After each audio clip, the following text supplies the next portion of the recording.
In the sunrise of the morning, rest the dawn of a new day, a chance to start anew, as opportunity remains just around the bend. But this week, pressure ensues, because this is the last chance to advance to the next round, the round of 6, where right now only one driver is safe. For this place, you can strategize, mentally prepare, visualize your race, do everything right, but this track simply has no friends. 1 second, you could be winning. The next, your day could be over. And here's the big one, down the back straightaway at Talladega. You see, unlike other sports, there are no timeouts here. Every lap, every minute, every second, you must press forward. It's a game of survival. If you make it to the very end, you may just move on. But when you advance. This is the NASCAR Camping World Truck Series Chase. And this is Talladega. Over 3,000 acres of racing heaven. The centerpiece is unmistakable. It's the biggest, fastest, baddest.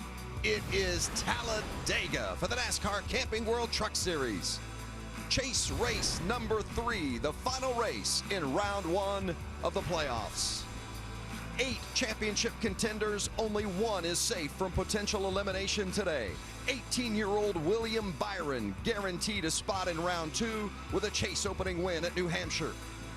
John Hunter Nemechek won 2 races in the regular season, but he just might need a win today if he's to advance. He's 8th out of 8 in the chase standings. Also on the outside looking in is Daniel Hemrick. He's finished 2nd in 2 of the last 3 races. He's never won in the Truck Series. He desperately needs to get his first victory today. Victory Lane is a familiar destination for Timothy Peters. He's gone back-to-back here at Talladega. Can he make it 3 in a row and move closer to his first ever Truck Series championship? So many hopes, so many strategies. We know Victory Lane is the goal, but how do you get there? For insight into one team's plan, here's Caitlin Vincey. Well, Vince, Talladega is a place where you can work with your teammates in the draft to your advantage. And for chaser Daniel Hemrick right behind me, 2 of his Brad Keselowski Racing teammates qualified right in front of him, which will be hugely beneficial in that draft. One of them, the 2 truck of Austin Cindric. The other, the 29 of Tyler Reddick. He has proven success on restrictor plate racetracks. Won at Daytona last year, has finished in the top 5 both times he's been here. Hermie? Well, Caitlin, 2-time series champion Matt Crafton really needs to have a good day here today at Talladega. 24 points to the good as we stand. A top 10 will get it done. Sounds easy, but not really for Matt Crafton. In all of his starts here, only 1 top 5 finish, average finish of 16.2. He'll have to improve that today. Let's go trackside for opening ceremonies. Ladies and gentlemen, at this time we ask that you please rise and remove your hats as the Alabama National Guard presents our nation's colors. Please remain standing as Reverend Bobby Freeman with Alabama Raceway Ministries offers our invocation. Let's pray together. Precious Heavenly Father, we thank you for today. What a beautiful day you've provided for us. We thank you that we can come and just enjoy our time together. We ask you for safety, for the drivers, for the fans, for all the race officials. God, just bless them. Thank you for your presence. Father, we ask you to bless, and everything that's done today, may it all honor and glorify you. We pray in the precious name of Jesus. Amen. Today's national anthem will be signed for the hearing impaired by Kristen Latham of the Alabama Institute for the Deaf and Blind and performed by Alabama's Sweet Tea Trio. Oh, say can you see by the dawn's early light what so proudly we hailed at the twilight's last gleaming, whose broad stripes and bright stars through the perilous fight o'er the ramparts we watched were so gallantly streaming, and the rockets' red glare, the bombs bursting in air, gave proof through the night that our flag was still there.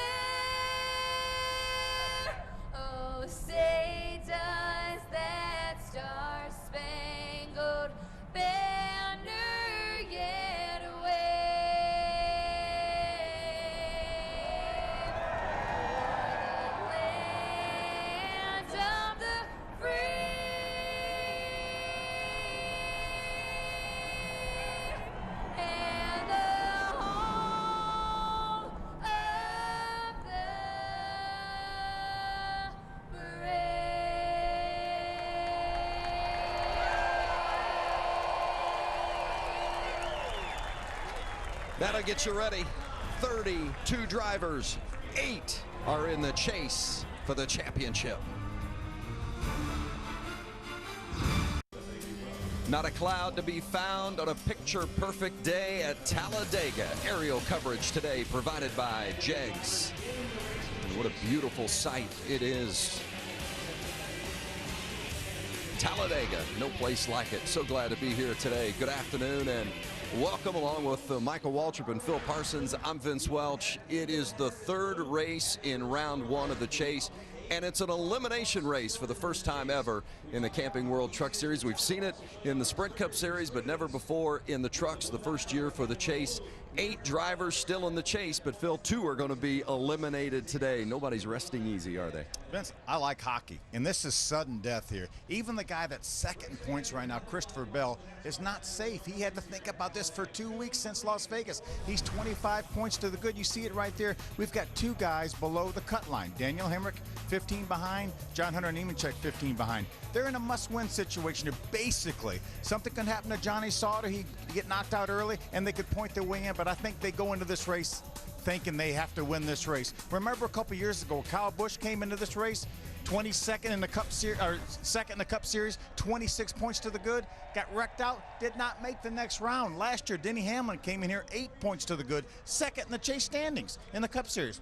Had trouble, didn't make it to the next round. So that's how much is on the line for these guys here today. Now, when you come to Talladega, you have to have a plan. Everywhere we go, the plan is usually set on the pole, lead the most laps, win the race. Here, it gets a little bit more complex. And then add into that, we're talking about a playoff elimination race today.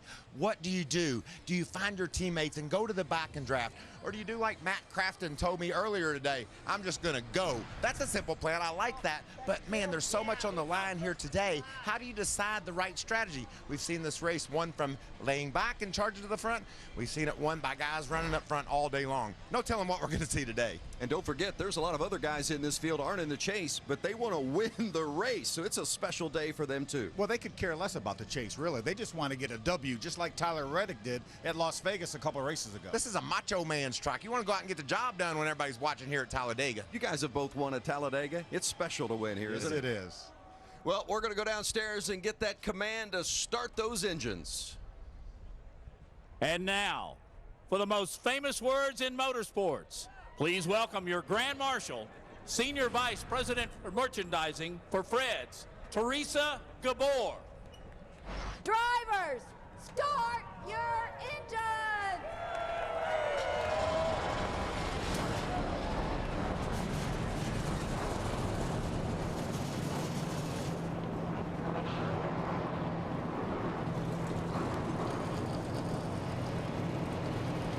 For the 11th time, the trucks are about to go racing at Talladega. Who's going to win today?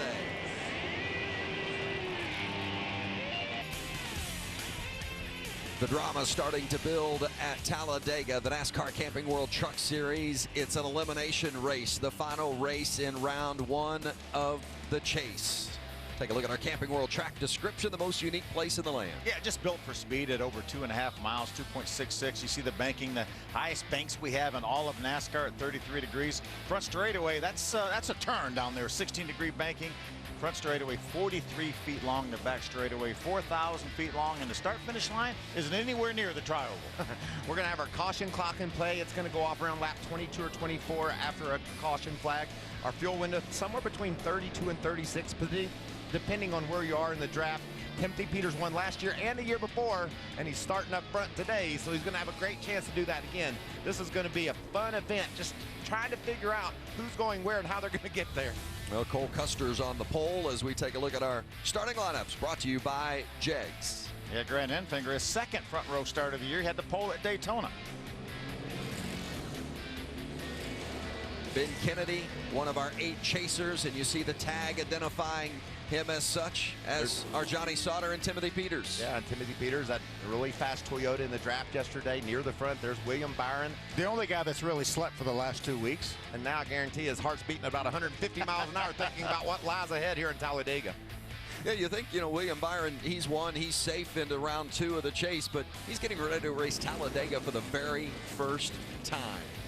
Check that heart rate, huh? What a blast it is, too. And if I'm his crew chief, I might say don't watch last year's race. We usually want them to study and see what happened. Don't watch that because it was one of the craziest races we've ever had here at Talladega.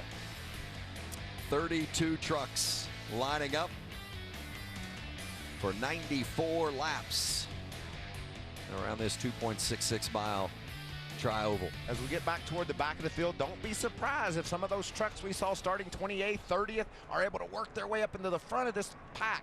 That's the way Talladega works. So many good views today. Let's take a look at some of the onboards. Yeah, we're going to ride along on the Ford onboard for Daniel Hemrick.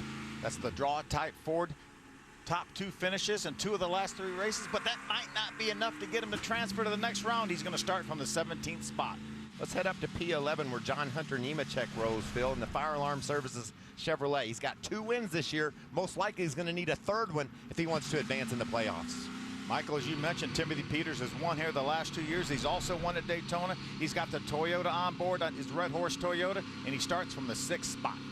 Just a row ahead of you is Ben Kennedy in the Jacob Company Chevy. Ben is 18 points to the good as we start this race today. Most likely survive and we advance, but you never know here. Well, let's check in back downstairs on pit road with our pit reporters, beginning with Hermie Sadler. Well, Vince, Jerry Kennan is the crew chief for John Hunter Nemechek. It's been a really good season for your team. 2 wins, but in all likelihood, you lead win number 3 today to advance. The good news is you got a fast Chevrolet. The concern is potentially no teammate at the end of this event. How have you prepared for that? Well, you know how it is here at Talladega. If you got a fast truck, you'll get a teammate because people want to get to the front. We've worked really hard on this. We go to win every week. We do the best we can every week, and that's no different to today. I'd like to shout out to my brother's birthday today and say hey to my wife and Maggie, my daughter at home. And that Fire Alarm Chevrolet's rolling with Rocky Ridge. We're going to get to the front here and see what we got. It's Jerry Kennan for John Hunter Nemechek. Caitlin? Well, Hermie, I'm with Chad Kendrick, crew chief for Daniel Hemrick. All the Brad Keselowski Racing trucks qualified together. How does that help you in terms of the draft as well as pit selection?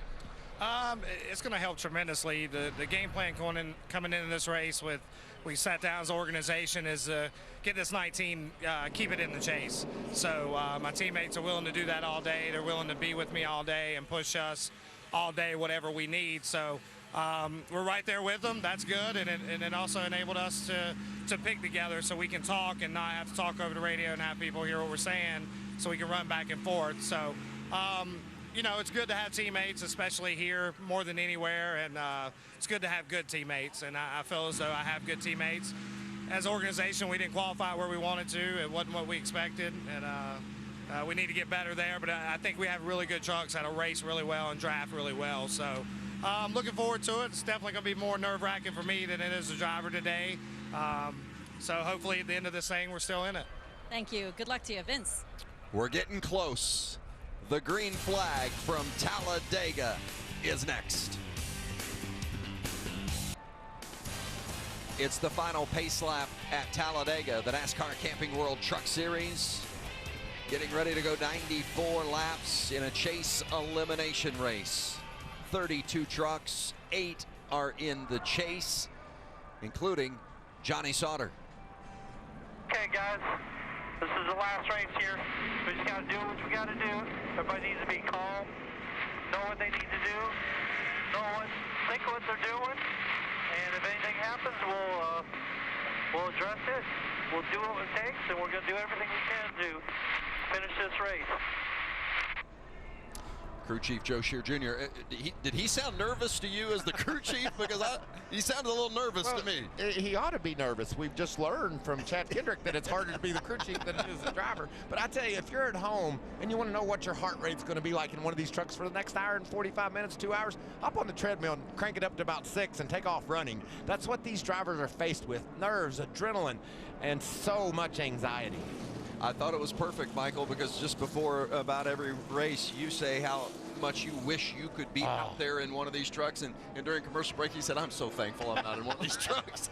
Well, that's because it's wild. We don't know what's going to happen other than they're going to be calm for a while. Then the excitement's going to build, and at the end, they're going to be all over the place. This race is not physically demanding, but it's mentally exhausting to run this race.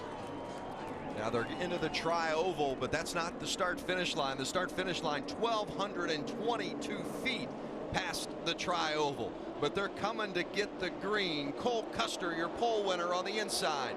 Grant Enfinger on the outside. We're racing at Talladega.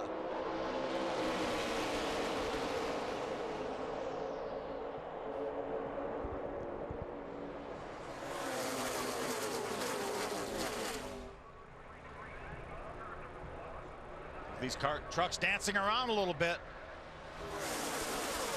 No room to breathe. Too wide onto the backstretch. We've had some trucks out there in packs of 6 or 8, but never this many trucks at one time. And you can see our front trucks trying to get to the bottom of the racetrack. They know that if they can form the line on the bottom, that's the best place to be early. Doesn't look like Timothy Peters wants any of that. He's high and he's pushing the 24 truck of Grant Enfinger. They're going to take the lead off turn 4. And Grant is just watching his mirror to see where Timothy is going. He's going to keep that truck of Timothy Peters behind him. So the outside line work to get things started as Enfinger takes the lead and will come across as the leader of lap 1 at Talladega. Look at the big run up the high side from William Byron. He's got the 5 truck of Corbin Forrester pushing him.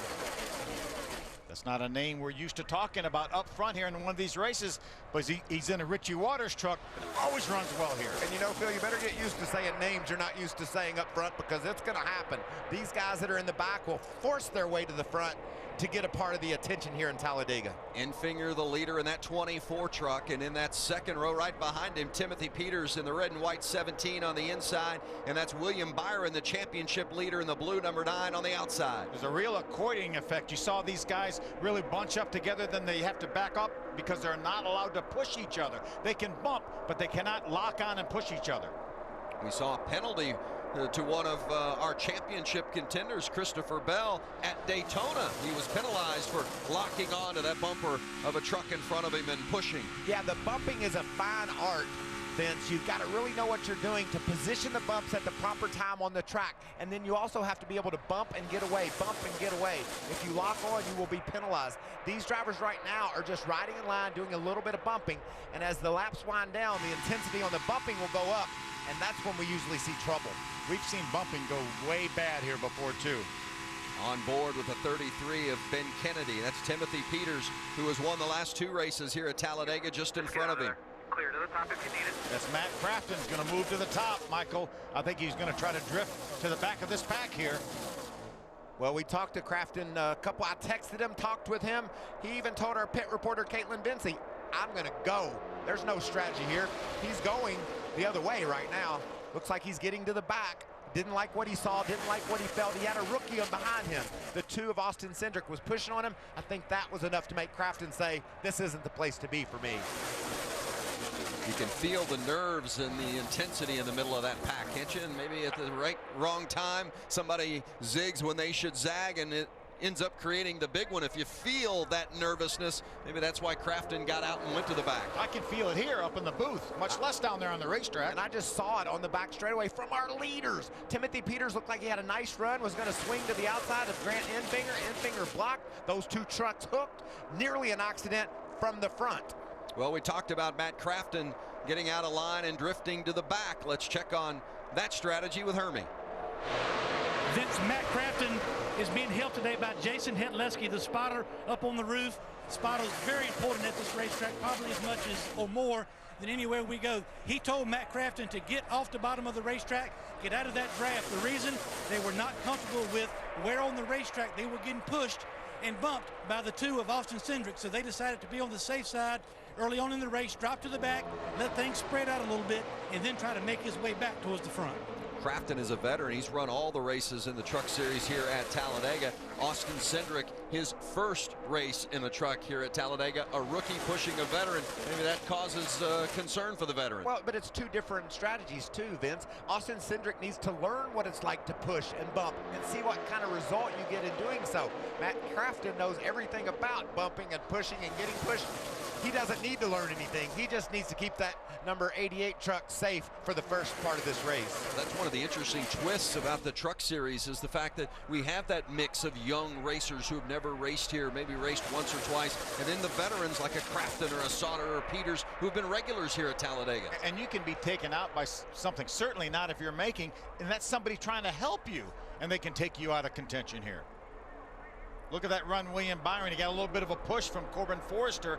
William in the 9 truck, Corbin in the 5 truck, pulled them even with Timothy Peters. Grant Enfinger is doing a great job so far of blocking both lines. You can see Peters get a little run on the inside.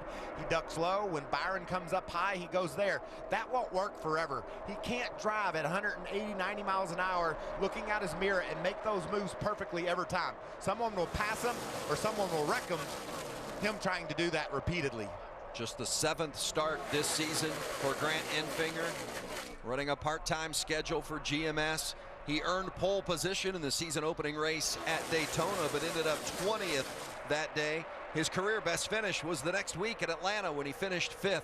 But right now he leads the field at Talladega. You see that inside line hugging the double yellow line. That's out of bounds. You cannot go down there to improve your position. You can go down there to avoid something, but not to pass anybody. What I'm seeing more than anything, Phil, is these trucks hopping around so much already early in the race. New tires. Like I said, the intensity will ratchet up, but right now it looks like they're nearly crashing every lap. Do you feel that inside the cockpit, or does it just look exaggerated as we watch it on screen? You feel every bit of it, and especially if you've got an uncomfortable situation like Matt Crafton, 2-time champion, was in. He didn't like what he was feeling. He knew he needed to do a different change his plan. As important as it is, Phil, to have a plan when you come to Talladega, you got to be willing and ready to vary from that plan when the situation you see changes. I think it probably feels worse in those trucks, Vince, than what we see here on TV. And remember, keep an eye on that green box top left of your screen. After 13 minutes, 30 more seconds, if we don't have a caution before then, we will have a caution flag. That's the caution clock, new this year to the Truck Series. Yeah, the caution clock has come into play in 9 of our races this season, about half of our races. 16 times the clock has come into play, and we'll see if that happens today. And as Phil said, just about 13 minutes remaining in the 20-minute clock. Just think of that as a competition clock. It gives the competition a chance to catch up. Everybody's trying to catch up to Grant Enfinger. He's led them all so far. Early stages of the NASCAR Camping World Truck Series race here at Talladega. 11 laps complete. Look at that inside line being led by Grant Enfinger. He's led them all so far. Hey, on that outside line, the 3rd truck in line is the 11 truck being driven by Matt Tifft. What a great story, making his 6th start of the season. But go back to July. In fact, July 1st, he had surgery to remove a brain tumor. Missed a significant chunk of the season, but just what a great story it is to see Matt Tifft back racing. Great to have him here in the Camping World Truck Series.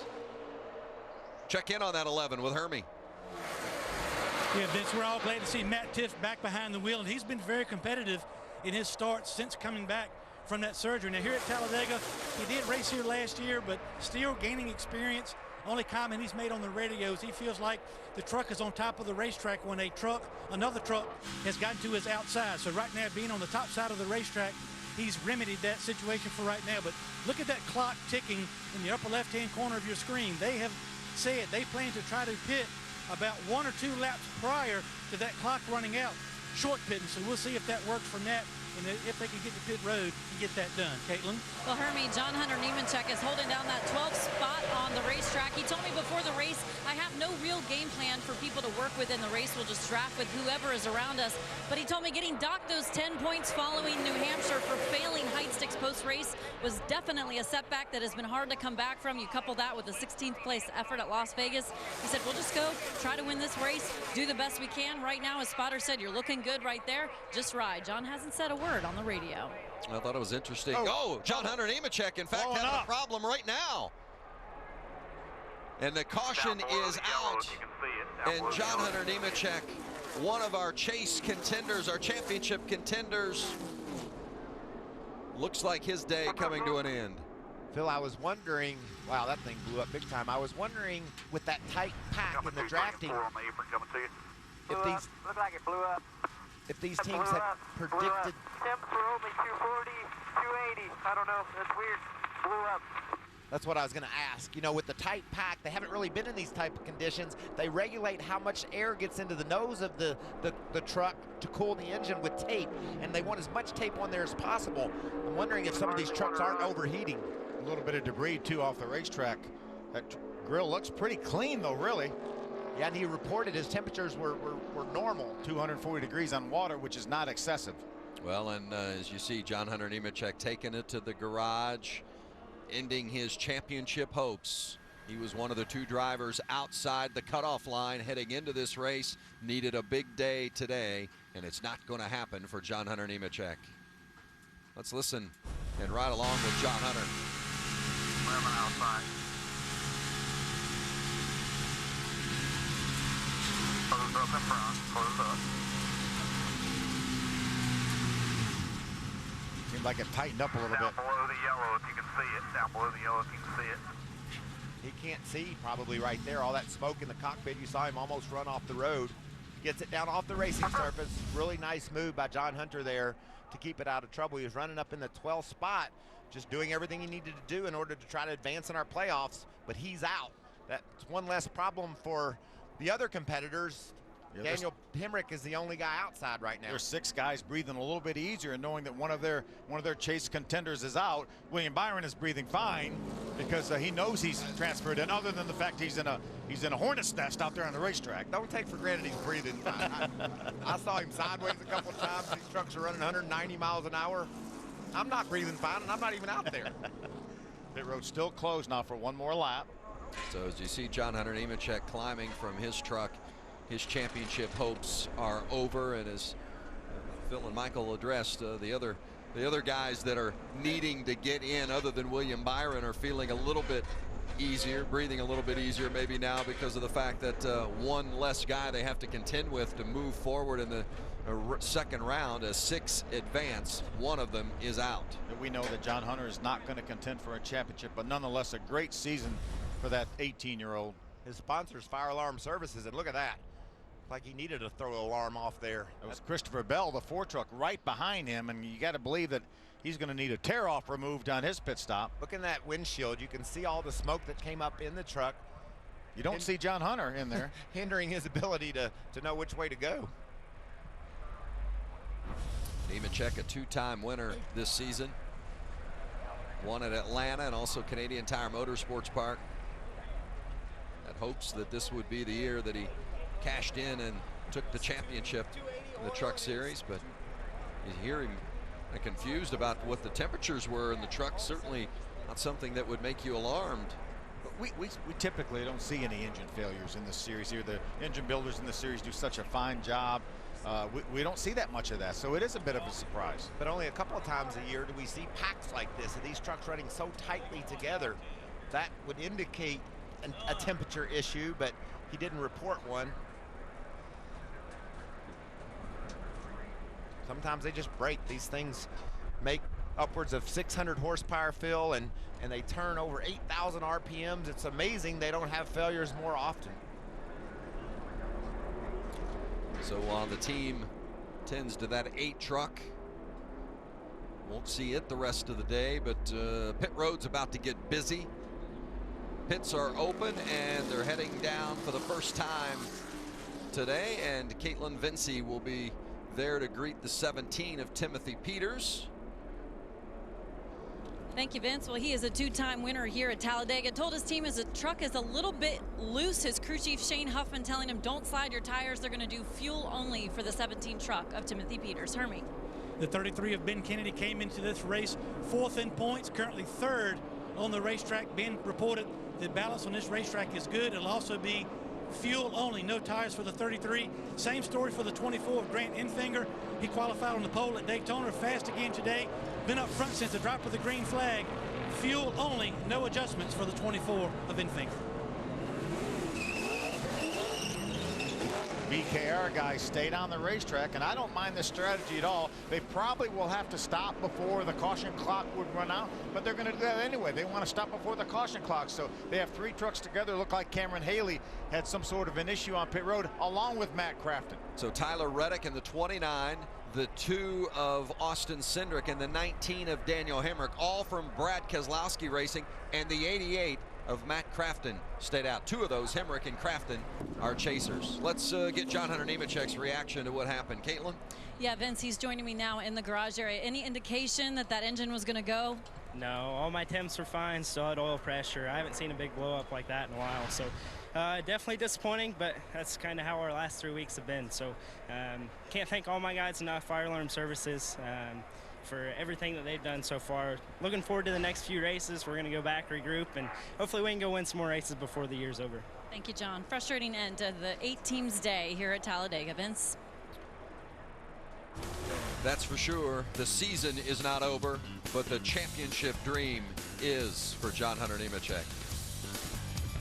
Great series that's been. Aerial coverage for today's race provided by Jegs. What a beautiful day it is here at Talladega. The 88 stayed out when everybody else pitted, but now he's coming, Hermie.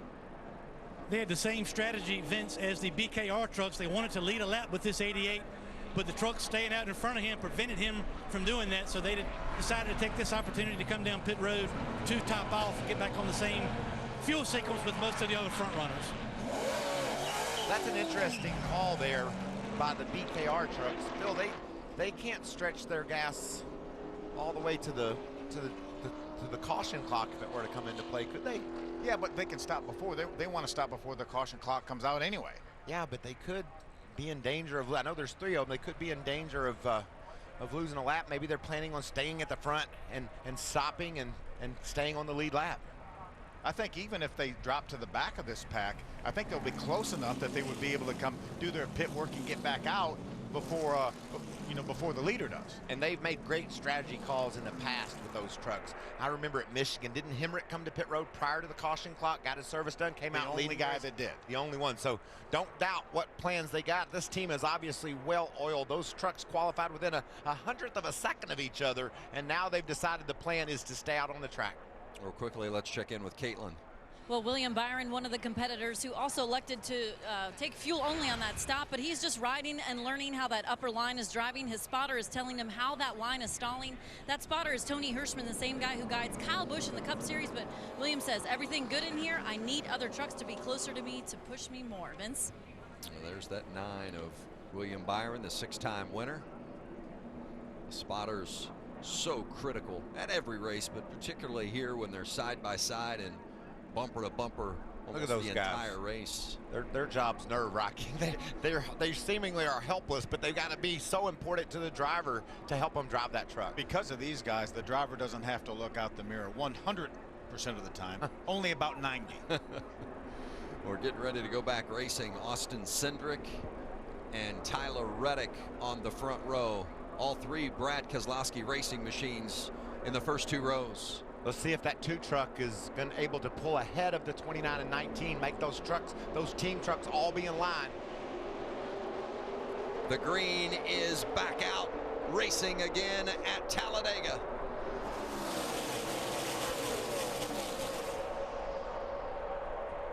Got the 2 BKR trucks on the bottom hooked up, 29 and the 19. That's a fast Toyota behind that 2 truck of Cindric. Timothy Peters, he could be key to Cindric being able to push to the front.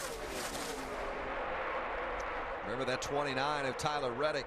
He won our most recent race at Las Vegas, but he's not one of the championship contenders. He didn't make the chase this year. His teammate Daniel Hemrick ran 2nd at Las Vegas. He is in the chase. Boy, how he could have used that win to guarantee himself a spot into the next round. But no team orders, but Reddick did say, I'll certainly help Hemrick if I can get to victory lane today. Yeah, in victory lane, he said, I'm going to help that 19 truck at Talladega, and that's where he is right now, right in front of that 19. But you had to see the look on Reddick's face out in Vegas when he got that victory. That's a NASCAR Camping World Truck Series win. That's a big deal. Look at our chase standings as they run right now. Remember, John Hunter Nemechek already out of the race. Matt Crafton, our 2-time series champion, right now on the outside looking in. That's why I said he really doesn't necessarily have to win. Daniel Hemrick doesn't have to win necessarily to get in. He knows he's already got John Hunter Nemechek locked out of the chase. We got a lot of race left to go, just 21 laps in. On board with Ben Kennedy. You know, we talked about how crazy the points would be and how it would be mixed up. Just remember, Matt Crafton came in here third in the points, locked in by 24 points. Now he finds himself on the outside. Wow, we're going to see many twists and turns, and we're also going to see cautions that are going to affect our chasers. On that inside line, it's Tyler Reddick leading the way with his teammate Daniel Hemrick second in line, and then that third truck on the bottom belongs to Cole Custer, another driver looking for his first win of the season. You know, guys, a lot of times we'll see these guys run side by side, and it'll be pretty tame looking. It does not look tame to me. Those trucks are bouncing around and moving around. Look at a little bit of a push right there. William Byron got a little bit sideways. You know, Byron said, I need people closer to me. We need them to push me more. We wouldn't say that anywhere except for Daytona and Talladega. They want that help. They want those pushes, but sometimes those pushes go terribly wrong. Austin Cindric in that 2 machine leads that outside line, followed by Timothy Peters in the red and white 17. He's won this race the last 2 years. Certainly the bottom has been the preferred way around. Watch William Byron get a little squirrely here. Got a little bit. Got a little help too. Yeah, a little bit of push from Matt Tiff in the 11.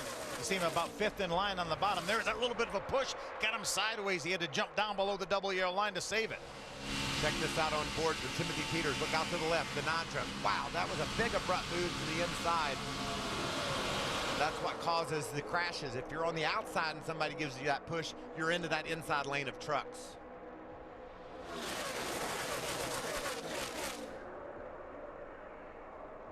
Tyler Reddick continues to lead his Brad Keselowski teammate Daniel Hemrick second on that inside line, with Cole Custer and Ben Kennedy third and fourth inside. We're probably 12, 14 laps away from those BKR trucks having to come to pit road. Probably going to be pretty easy right now if they stay like this for Reddick and Hemrick to get down there. They just move over on the inside. Austin Cindric's on the outside. Now he's going to be hugging the middle. Starting to fan out. Yep. Cindric caught in the middle, and Timothy Peters making it work around him. Timothy Peters knew that he wasn't getting anywhere with Cindric leading him. Timmy's got a fast truck. He went to the outside. He's bringing help with him. That's pole sitter Grant Enfinger right behind him. Look for that outside line now to charge all the way to the lead. Remember, Enfinger led every lap till that first caution flag came out, so we know he has a fast truck. Well, and that's how quickly you can be dropped. You drop like a rock if you end up getting out of line, whether somebody shuffles you out of line. Speaking of out of line, Matt Crafton, his strategy is to lay back. We know what his plan is. 24 laps complete at Talladega. Tyler Reddick, winner last race out at Las Vegas. He's out front again today. Familiar sight up front. It's Tyler Reddick leading the way. He's led the last 12 laps after Grant Enfinger led the first 15 of the race. Reddick getting some help from his Brad Keselowski teammate Daniel Hemrick right behind him. Cole Custer in third. The top 3 drivers, a total of 3 starts here at Talladega. I mean, we've got some veterans like a Matt Crafton who's started all 10 races in the trucks here at Talladega. Then you've got inexperience of guys who've started 0 here at Talladega, or maybe 1 or 2. And we know the 29 and the 19 are going to have to come to pit road probably somewhere between 6 and 10 laps. Maybe Caitlin has some insight on that strategy. Well, it looks like the 2 Brad Keselowski crew chiefs, Doug Randolph, Chad Kendrick, they're just talking on top of the pit box for the 19 team. But we've talked a lot about the pressure on these drivers at this race, but also a lot of pressure on the crew chiefs. Chad Kendrick telling me he took a moment to decompress on Sunday, went to Martinsville Speedway, rented a motor coach, hung out with friends, watched a late model race. He said, I was just a race fan for a day to kind of take the pressure away from me. Went to work on Monday, immediately focused on the task at hand. But certainly a lot of pressure across the board for both driver and crew chief. That 19 team currently holding down the 2nd spot on the leaderboard, Vince. Well, as crazy as it is for the drivers and everything you can see on screen of what they're dealing with, the crew chiefs don't have as much impact on the race per se as they would at maybe next week when we go to Martinsville. Sometimes that makes you even more nervous, right? You have less control over it. Yeah, and I think it's interesting. Kendrick went up to that late model race. I know your son Stephen raced in that race. Phil, you were there. People that have weekends off in their racers, what do? They go to the race. That's exactly right, and that's an extreme different type of race, and I can't wait till we get there. That was a great view on board of Timothy Peters' machine. He's the one leading that outside line, trying to get to the front. There's Ben Kennedy with Peters right on the outside in that red horse, red and white 17. And just remember, the 2 lead trucks are going to have to come to pit road in just a couple, 3, 4 laps. And when they do that, don't take for granted they're going to just be able to come off turn 4 and pull into the pit without causing some sort of issue. You see how tightly packed everyone is? They're tailgating. This is why you don't do that on the road. You can't see through those other trucks. Can they get to pit road without causing a mess? We saw a catastrophic mess at Daytona earlier this year when people were trying to beat the caution clock to pit road. But we know those 2 are coming, and this is what you're talking about at Daytona, Phil. Watch these guys pile up as they exit turn 4 and try to get to pit road. First 3 or 4 of them make it, but behind them it causes a huge accident. Now, when you think of that, our first 2 trucks are going to probably be able to pull onto pit road pretty easily, but it's going to stack some guys up. Will they be able to survive a mess like this? When they start stacking up 4 or 5 trucks deep, all of a sudden somebody doesn't get on the brakes quite as aggressively or as quickly as he should. Next thing you know, they're into one another. You can't see through the trucks. You can see the truck in front of you, but you can't see what's in front of him. When they start backing up, it's hard to avoid accident. Look how much ground Timothy Peters has been able to gain. Remember when we went away to commercial break, now as he pushes him out front, Reddick is going to fight back at the inside. He was about 5th or 6th in line. They kept steadily making progress with Enfinger behind Peters, and now they're dead even with the leader. And I think that's why Peters went around Cindric. He knew that he had a fast enough truck to get all the way to the lead. They weren't making any progress with Cindric in front, so Peters shucked him, went around him, and now he's battling for the lead. Easy to pick out which trucks are in the chase still. They have the blue rear spoiler. Also, the splitter is trimmed in blue. The Camping World name tag across the top of the windshield is in blue. So anytime you see those blue highlights on the trucks, you know those are the chasers that are still in the hunt for the championship. Got to be at least within about 5 laps. You know, we had a few caution laps, about 5 caution laps for these guys to save a little bit of fuel, but they've been out front too, the 2 BKR trucks, so they've been burning a little bit more fuel than they would have back in the pack. My heart rate's up now just anticipating this stop. Can they get to pit road without causing an accident? Matt Crafton, he finds himself really clear of this pack. He's about a half a lap behind already, and just taking it easy. But you know the thing about that, Phil, you say he's breathing easy, resting easy. He knows what's ahead. He knows that in order to get safely into our playoffs next round, he has to go through this storm and get to the front. And Timothy Peters has made his way to the front, now led a couple of laps. He's won this race the last 2 years, so running up front, nothing new to Timothy Peters in that red and white 17. Remember those 2 big BKR trucks up front, a lot of experience with Hemrick and Reddick having to get to pit road. Austin Cindric, not so much experience there. A lot of mistakes can be made getting to pit road here. Oh, what happened there? Cody Coughlin, the 51 truck, way up high. Does he have a flat tire? Is that some sort of issue? Definitely an issue for the 51 of Cody Coughlin and that Jegs truck. One of the 3 trucks running for Kyle Busch Motorsports here today. He did not make it to pit road. He was just past the entrance to pit road. Fucking out of gas, I think. Says he thinks he's out of gas. There's no way he's out of gas if they got that truck full when he was on pit road during that caution flag. Well, the 81 of Ryan Truex almost got sideways as well, trying to avoid Coughlin. He won't make it back around if that truck is indeed out of fuel and not running. He's only in turn 1 right now, running at a very reduced rate of speed.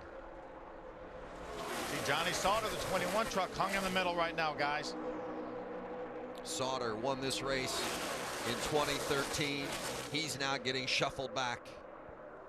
Now he has a little bit of help in the middle. He's going to pick up Grant Enfinger, the 24 truck, see if they can move forward. Those BKR trucks should have pitted that time by, Phil. They stayed on the track.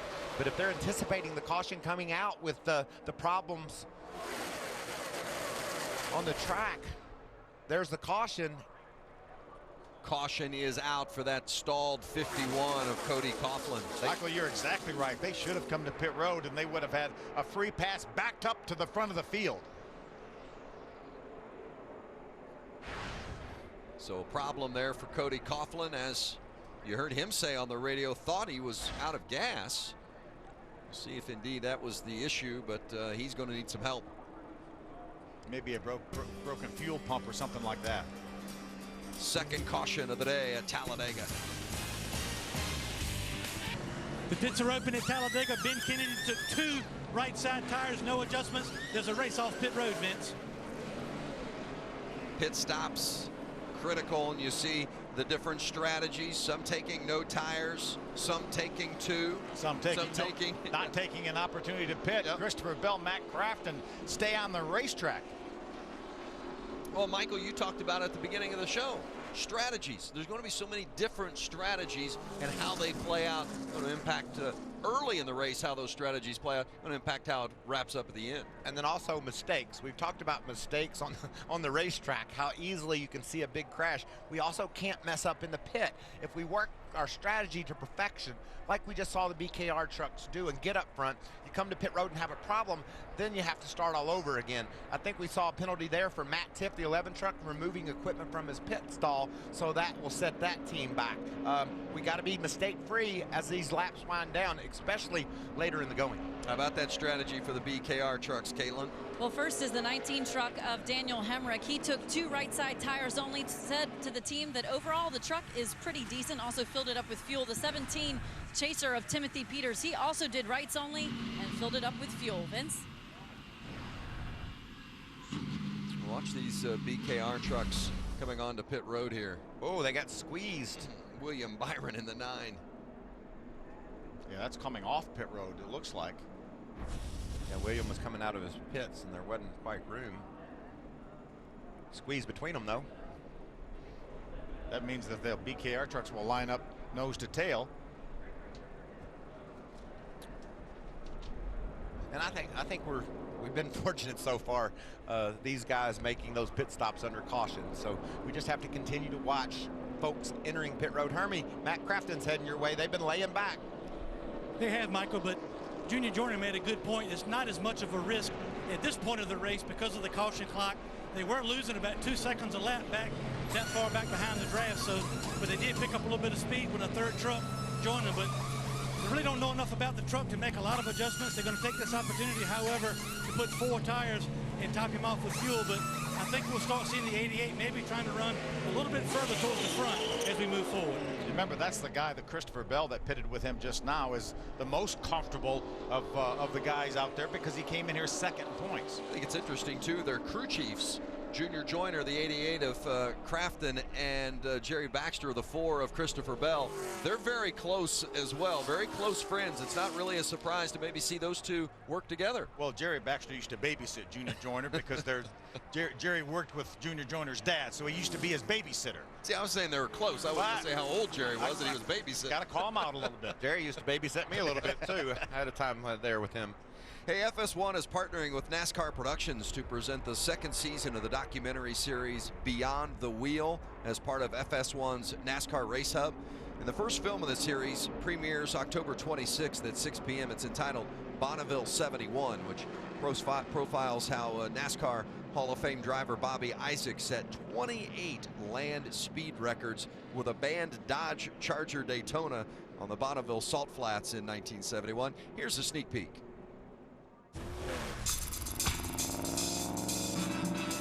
In the world of racing, everyone knows Bonneville. A bunch of renegade racers. If you mess with one of them, you'd be messing with all of them. This is the greatest race car ever built. It looked like a big fireball going across the sky. It took us about 2.5 cases of beer. They didn't know what was going to happen to that race car. If you set a record at Bonneville, it means something.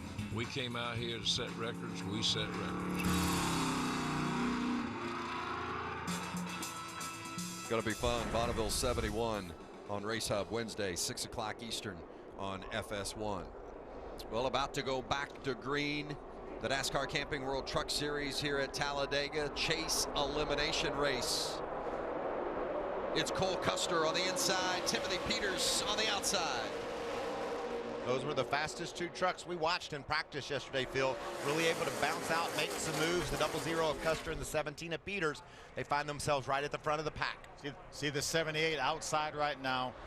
He's trying to give the spot back. He was definitely out of line when they got to the start-finish line. Yeah, you can't pass until you cross the start-finish line, and he was clearly out of bounds when he did that. I guess he'll have to do a drive-through penalty. So Custer leading that inside line with Ben Kennedy behind him, and the truck leading the outside line is Timothy Peters, and that's John West Townley in the 05 just behind Peters. Remember yesterday during practice we talked about the speed of the 00, the speed of the 17, and it's no surprise that they find themselves up front. Look at that 17 go. Wow. That's a horse he's got under him. Got a good push from John West Townley. Remember, John West Townley is a two-time ARCA Racing Series winner at Daytona. Side by side, look at that, no room for error. Only bad thing about those big pushes with all that momentum, Phil, eventually you got to get off of his tailgate, and when you do that, it stacks the trucks up behind you, and I think that's what we see right there. Look how tight they are. Spencer Gallagher got out of line in that blue truck there toward the back of that pack. Looked like one of those trucks was spitting a little water, maybe overheating. Is that the 41 of Ben Rhodes I saw that out of? See him right tucked up on the rear tailgate of the 9 of William Byron. On board with the 19 of Daniel Hemrick. You know when you know something's going to happen and you can't do anything about it? That's exactly how I feel.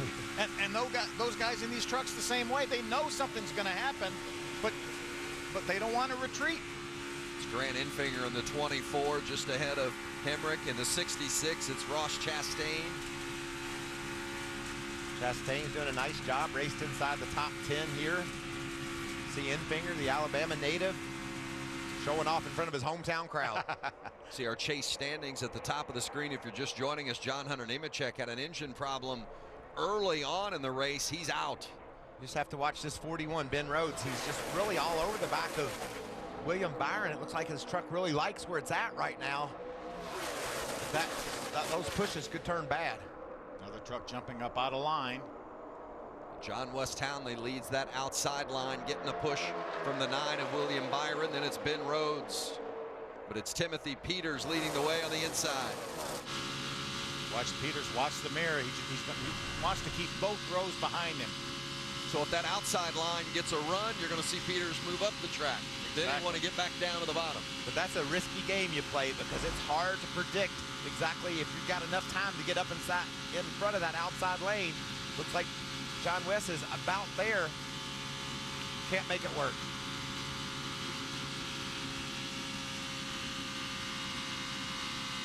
Timothy Peters, no checking up off the throttle. Wide open all the way around here, leading that pack.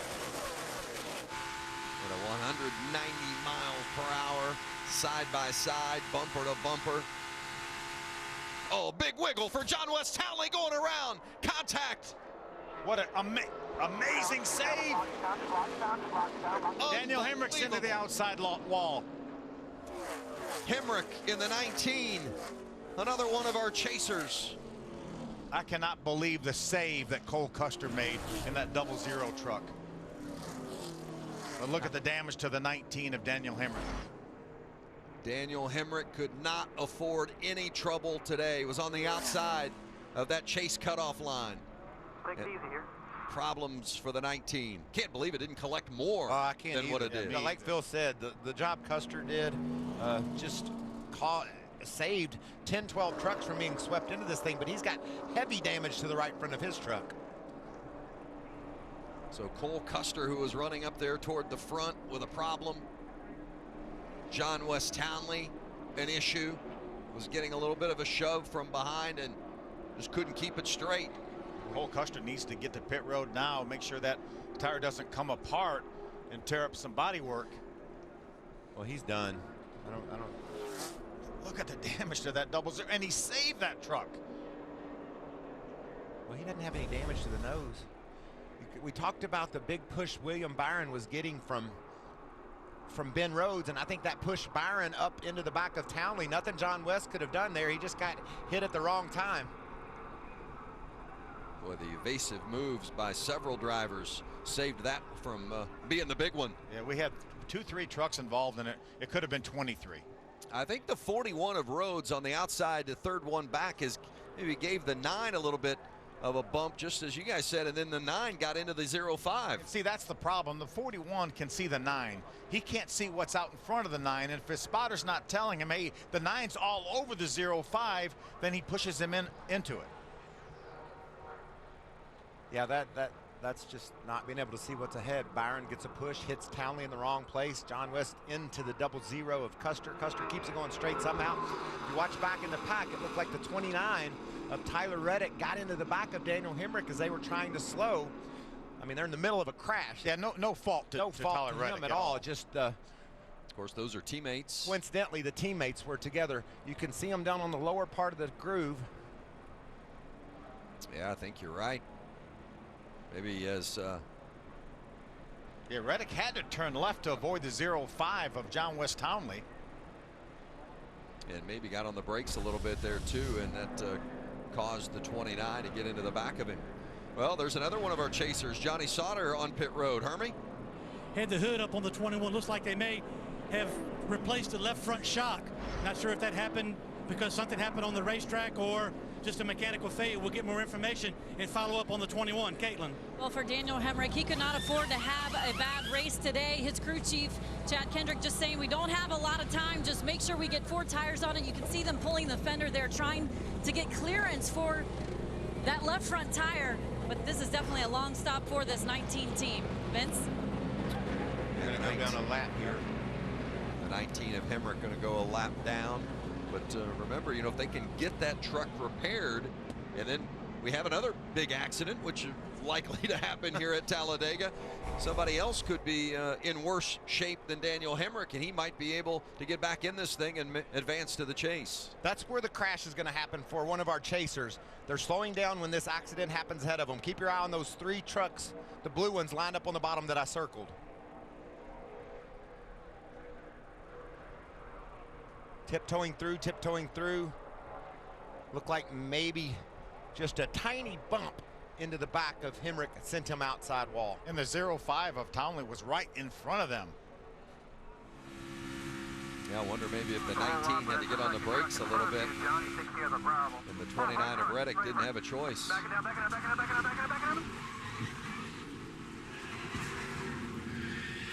Just came around and caught the front end on the outside safer barrier.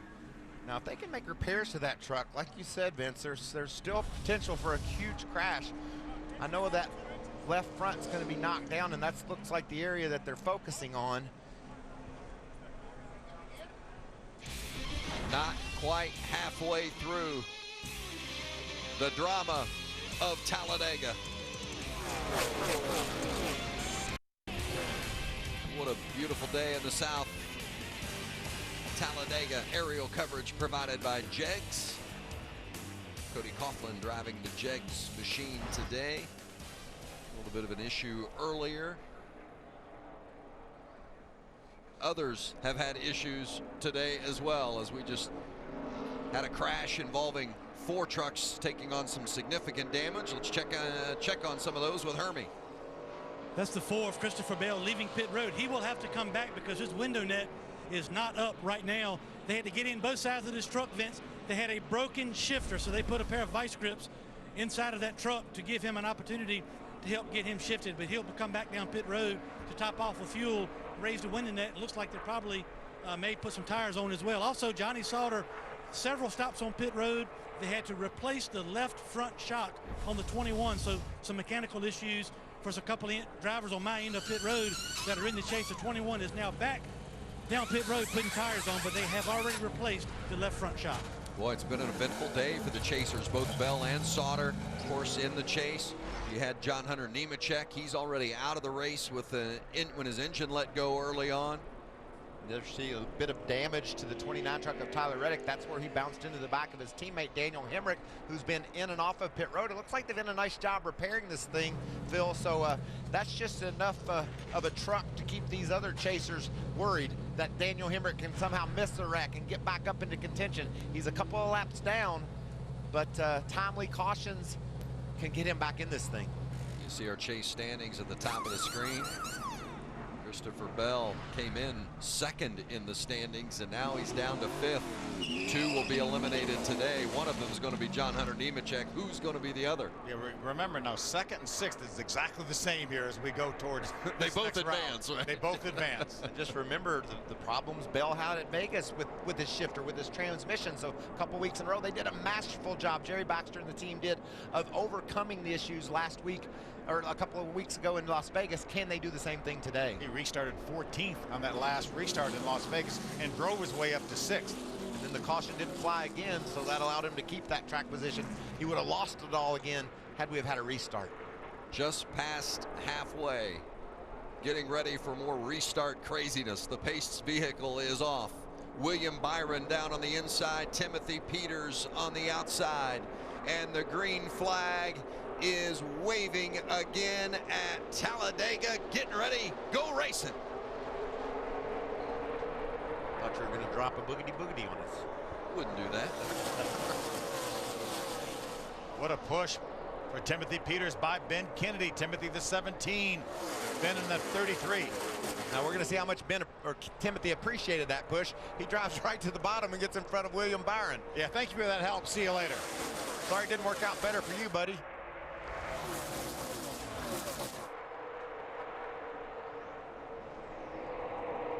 You notice the caution clock not present up in the upper left-hand portion of our screen. They turn that clock off with 20 to go.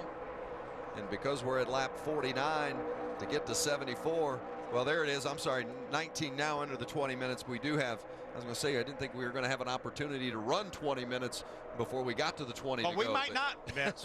We haven't yet, have we? No, we haven't yet. But wow, look at those trucks jockeying dancing around. There was Dylan Lupton in that 02 truck that made a big move to the left. Look at Ben Kennedy, pushes his way around Timothy Peters. We had 3 GMS trucks lined up on the outside. Ben Kennedy gets the lead. He had Grant Enfinger right behind him. Spencer Gallagher behind Grant. Pushed Ben to the lead.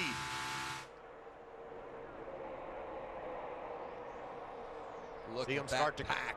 Creep lower and lower in that outside line. They know that if they squeeze those inside trucks down a little bit, there's some speed there. That's called side drafting. You just take the air and off your truck and pack it on the others, and it gives you speed, lets you propel further. But man, that's a dangerous game. Yeah, look how close Grant Enfinger's getting down there next to the 41 of Ben Rhodes. There it is right there. Grant Enfinger in that 24 leads the outside line. That's his teammate, the 23, Spencer Gallagher, right behind him. Third truck on the outside. In that outside line is Ross Chastain in the 66, making his first truck start of the season. And look who's back in that bright yellow truck. That's Matt Crafton. I think he sees that he's in really good shape right now for the playoffs. Besides, he's going to go up here and try to win him a race. We only have 2 trucks, 1 lap down now. Daniel Hemrick is one of those, and Cole Custer, who had so much damage, is another one of those trucks. So that will be the battle for the free pass should the caution could come out. Ben Kennedy leading the way with Timothy Peters in second. William Byron, the 3rd truck in line, a 6-time winner this season. Oh, got a spinner. We talked about Lupton. It's the 0-2 of Lupton and a hard hit for that 71. Brandon Hightower, the 18-year-old, hard into the wall.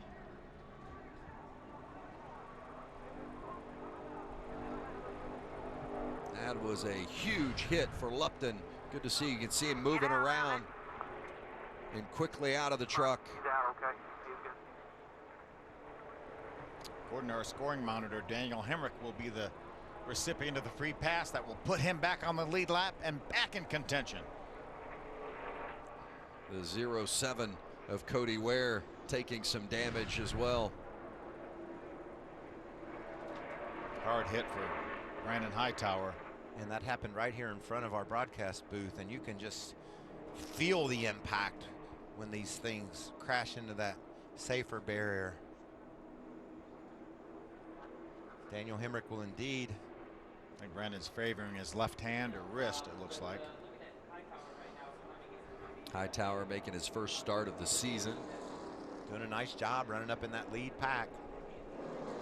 Nice to see that he's okay. Yep, wave to the fans. heavy damage to that 71. So Hightower done for the day. Let's see how it gets started. The 0-2 of Dylan Lupton. He just got up a little bit too close to the 23 of Gallagher. Then I think he felt like he needed to turn the wheel and get away from Spencer. And Brandon came along and just to try to avoid it, turned right and got into the outside safer barrier. And somehow Lupton didn't hit a thing. First career start for Lupton here in the Truck Series.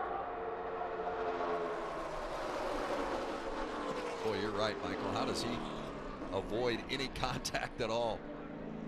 Not another truck, not the wall. That's Meanwhile, what Brandon Hightower, he took it all. That's what Talladega's all about, Vince. Dylan Lupton makes a mistake. See how high he was away from the double yellow line. He gets away with his mistake, and it just swept a couple other trucks into it. Well, look at Matt Crafton barely get through there with that bright yellow truck. I'm not sure Hightower had much choice other than just try to crank it to the right. Maybe it got too aggressive with it, obviously. That's why he crashed. But, man, he was in a tough spot with Lupton coming back across the track. Lupton now on pit road. Team going to work, putting some fresh Goodyears on that 0-2. It's the craziness of Talladega, and you know it's not done yet.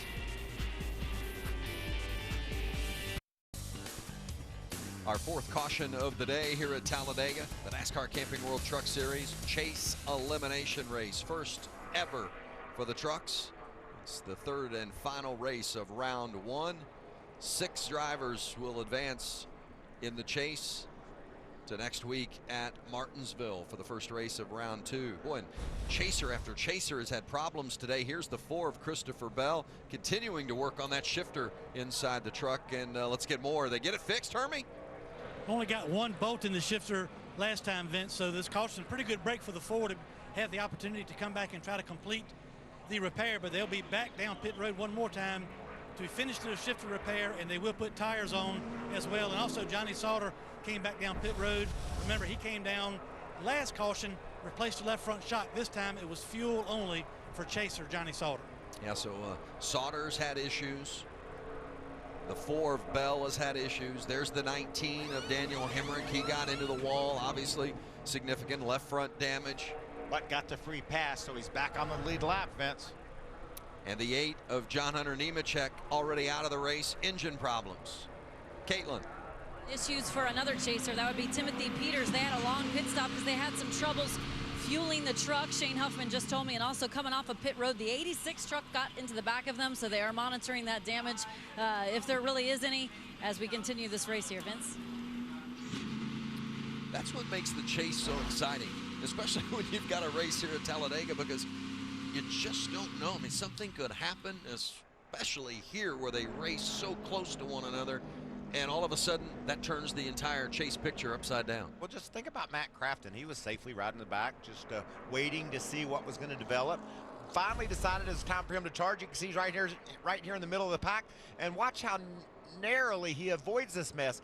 Not only does he drive through it, he doesn't get hit from behind, and right there just barely slips by. That could have been a game changer. He moved up about a lane and a half. Had he not moved up, he would have been dead into that 0-2 truck. Great job, great driving. And so far, good strategy. Well, and he told you, Mike, at the beginning when you asked him what's going to be your strategy, he told Caitlin the same thing. He said, I'm going to go. Well, we didn't realize he was going to go to the back. We didn't know which way he was going to go.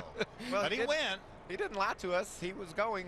He just went the other way. And now I think it looks like he's decided to charge. Now, will that strategy change? Phil, I talked earlier, you got to have a strategy, but you also have to be willing to vary from it. Will that plan change now that Hemrick's back on the lead lap? What will Crafton do now? I think everybody again now has to be in the mindset something could happen. If they would have trouble right now, Daniel Hemrick could point his way in, even without winning. Remember, he was only 15 points below the cut line when he came into the race.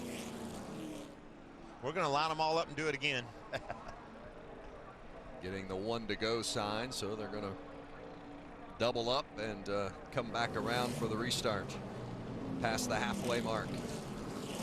What an entertaining event this is, and some of the surprise players we always get when we come to Talladega. Look who's running in 3rd spot. Chris Fontaine always winds up racing his way to the front. He got black flagged a few minutes ago, remember, for jumping to the outside and making a pass before the start-finish line. Brandon Brown is another great story. He's up in the 12th spot. There you see the 78 of Fontaine. Remember, Brandon Brown had a top 5 at Daytona this year. There he is, the 86. That 86 truck. That family team does a great job putting a truck under that young man. He can go out there and show the world that he has the talent behind the wheel to get the job done. Tyler Reddick, the winner at Las Vegas, our last race. The highest running Ford right now sits 14th as we look at our Ford facts. What a great run they had at Las Vegas just a couple weeks ago. That amazing 1-2 finish. First time since 2007 that a Ford finished 1-2. Brad Keselowski Racing, Brad, that whole team, they do just such a great job of preparing trucks. We saw those 3 trucks qualify within a couple of hundredths of a second of each other. They had a plan, stayed out during the first caution, was able to lead this race. Everything was going perfect to plan, and then there was a crash. Now it's time to make a new plan and regroup and rally, and that's what Hemrick's going to try to do. He's going to start last of the lead lap trucks on this restart, see what kind of progress he can make with that damaged Ford. But Chad Kendrick has had a lot of opportunities to work on that truck as well. Sometimes you can make them better than they were before. He knows how to do it. A couple of GMS teammates on that front row. Ben Kennedy on the outside. He's a chaser. His teammate Spencer Gallagher on the inside. How good's Ben been all day? Right up near the front, either leading or pushing the leader. Great restart underway, racing again at Talladega. Jumps over in front of his teammate Spencer Gallagher. That was probably planned. And now Gallagher will charge up to the tailgate of that Jacob Company's number 33 of Kennedy. See what kind of push those guys on the outside have, though. Matt Tift leading the outside lane. Looks like a good push, Bill. That 24. Grant Enfinger, he led early. Ooh, he's squirrely right there. Don't be pushing the wrong way on that 11 truck.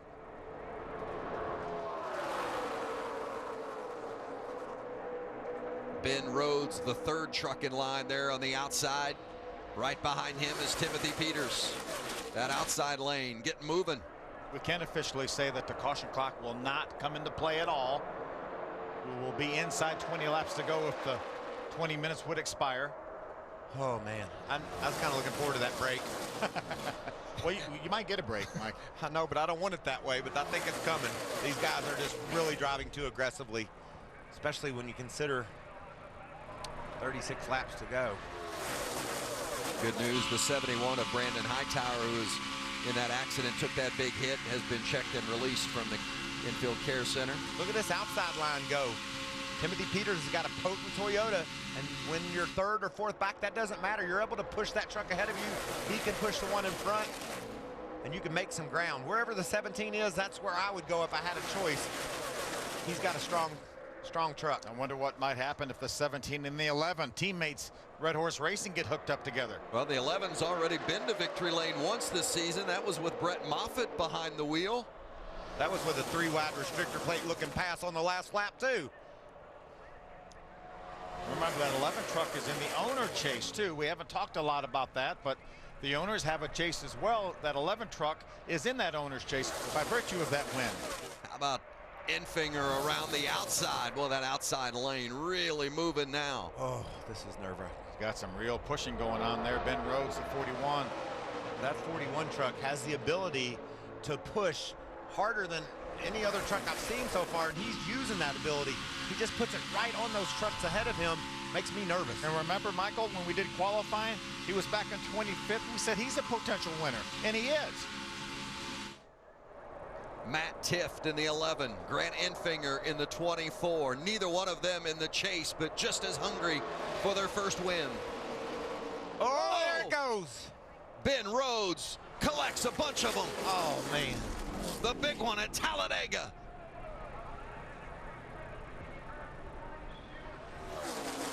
It's Hemrick also involved in the bottom in the 19 truck. There's Daniel on the apron of the racetrack. A big sweeping crash down in turn 1. We're going to get you back around here. And it is the big one. The 9 of William Byron driving through the grass. Hemrick, there's the 78 of Fontaine. I saw. Look at the damage. Brandon Brown got swept into that, and there's the 00 of Cole Custer. Matt Tift, I think, right in front of him. That's Rhodes over on the left. Reddick with a lot of damage in the 29 truck. Major chase implications in this one.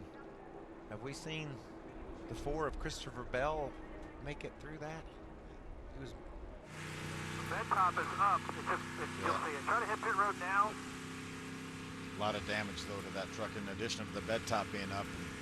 That may just line up our. There's the 4 of Christopher Bell. That may line up our chase with it. Well, he's got some damage. It looks like, Phil. Yeah, but I'm not sure the 19 would be able to finish high enough with all that damage if he's able to continue. There's Brandon Brown, that 86. Tough break for that young man. Had a good run going. How many times have we seen that scene right there at this place? Just big crashes that sweep guys into it, like Brandon Brown, who had such a great run going. Hermie? Yeah, a lot of damage also. We saw the 29 first, but the 9 of William Byron actually got through relatively unscathed, all things considered. They came down. He knew he flat spotted the tire, so you can see him working on some damage on the left rear, right in front of the left rear tire, so they're going to try to beat that out. Looks like they may have lost a brace right there holding that fender in, but all things considered, the left side not terrible for the 9. Looks like he will at least be able to continue. Yeah, the rocker panel with a lot of damage to that truck. There's the 19 of Daniel Hemrick as they try to make repairs to that truck. Well, the pit crew earning its keep today on that 19 team. They have been busy. They're getting a workout, aren't they? I'd rather have to fix the back than the front. They did an excellent job fixing the front, so maybe they get this back patched up. Maybe it isn't over, Phil. Yeah, maybe they have a quarter panel that they can attach to that truck. It's some semblance of aerodynamics back. Go, go, go, go. Let's get caught up. Doesn't want to lose a lap. Yeah, still on the lead lap. Great job by those guys. Wow.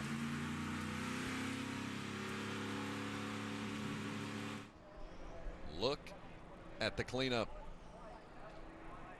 We know Cole Custer in the 00 was involved.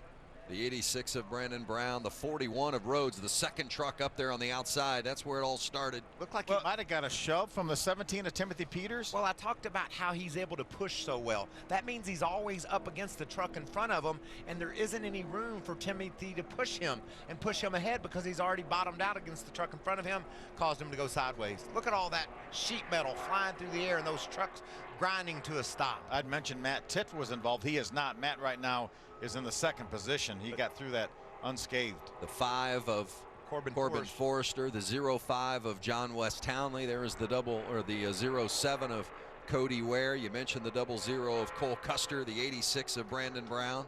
Of course, Rhodes, heavy contact. Watch on the outside, second truck on the outside lane. Yeah, hard contact. 41 bounces off the wall into the 86 of Brandon Brown. What about Brandon up in the 6th spot in that truck? And great job by Rico Abreu, and Tommy Joe Martin's the 44 truck getting by Rico in the 98. Well, Rico's dodged a bullet a couple of those accidents, hasn't he? He's seen it all today, Vince. Rico Abreu making his first start here at Talladega. Ooh, it looked like maybe Ben was going to the inside at the same time Timothy gave him a push, and it just went wrong. Look at Rico. Wow, how does he squeeze through there? Up to the high side on the side of Tommy Joe Martin. And he had to give Tommy Joe some room, too, and he did. Good job by both Martins and Abreu to get through that. Well, Brandon Brown didn't have a chance. Sure did. Just victim of circumstances there for sure. Most of these guys had nowhere to go, Vince. They just came along, and it happened so fast. The 41 bounces off that outside wall into Brandon Brown and just clogs up the racetrack. So just past the halfway mark, and major damage. Multiple trucks. The chasers. It's been an eventful day for those 8 trying to advance to round 2. Remember, only 6 advanced to the second round of the playoffs, and already John Hunter Nemechek, we know he's eliminated with the engine problems early in the race. Look at Abreu and Tommy Joe Martin squeezed through there, and then late. It looked like Austin Cindric was trying to thread the needle and didn't quite make it through there. That's where the damage out for William Byron came from. Watch it from the 19 of Hemrick.